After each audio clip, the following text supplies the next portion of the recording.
Reporter ചാനലിൻ്റെ പുതിയ രൂപമാറ്റം, അതിൻ്റെ സാങ്കേതിക മികവ്, അതിൻ്റെ അവതരണ രീതികൾ, ഇതെല്ലാം വളരെ ഒരു പുതുമ നൽകുന്നതാണ് എന്നുള്ള കാര്യത്തിൽ എനിക്ക് പൂർണ്ണമായിട്ടുള്ള യോജിപ്പാണ്.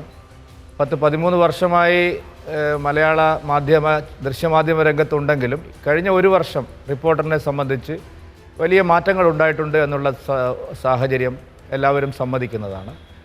ഒരുപക്ഷെ ചില രാഷ്ട്രീയ ഉള്ളടക്കങ്ങളോട്, നിങ്ങളുടെ എഡിറ്റോറിയൽ നയസമീപനങ്ങളോട് പല ഘട്ടത്തിലും വിയോജിപ്പ് പ്രകടിപ്പിച്ചിട്ടുള്ള ഒരാളാണ് ഞാൻ. പക്ഷേ നിങ്ങളുടെ സംവേദന രീതി, പുതിയ ആവിഷ്കാര കാര്യങ്ങൾ, അതുപോലെ തന്നെ വാർത്തകൾക്കപ്പുറത്തുള്ള രാഷ്ട്രീയ വാർത്തകൾക്കപ്പുറത്തുള്ള മറ്റ് പലതരത്തിലുള്ള അറിവിൻ്റെ സംപ്രേഷണം, ഇതെല്ലാം വളരെയധികം ഒരു പുതുമ നൽകുന്നതാണ്. എന്തായാലും 1ാം വാർഷികത്തിലും അതിൻ്റെ തുടക്കമുള്ള 14ാം വാർഷികത്തിലും റിപ്പോർട്ടർ ചാനലിന് എൻ്റെ എല്ലാവിധ ആശംസകളും ഞാൻ നേരുകയാണ്.